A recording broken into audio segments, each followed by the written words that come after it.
আজ আমি বানাবো নিরামিষ পটল পনির।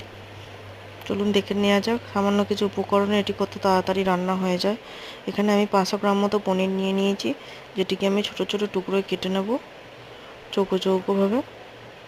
এগুলো কাটা হয়ে গেলে নুন, হলুদ আর গোলমরিচের গুঁড়ো মাখিয়ে ভেজে নেব। এগুলো আমি বাটার দিয়ে ভেজে নিয়েছি। বাটার বা ঘি দিয়ে ভাজলে খেতে খুব ভালো হয়।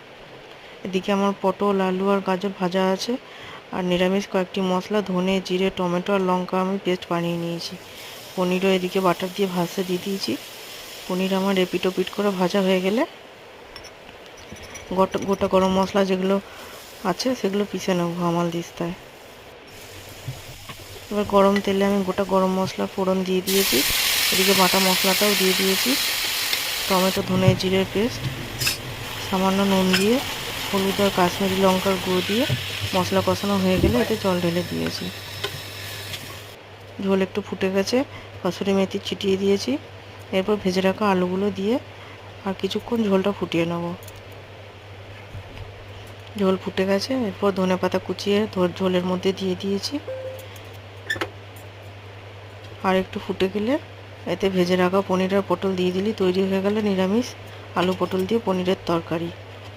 এতে পেঁয়াজ রসুন কিচ্ছু লাগে না, নিরামিষ একটি তরকারি। খুব সুন্দর খেতে লাগে ভাত বা রুটির সঙ্গে। আপনারা খেয়ে দেখবেন, খুব সুস্বাদু একটি তরকারি, যেটি গরম মশলা ঘি ছাড়াও খেতে ভালো লাগে।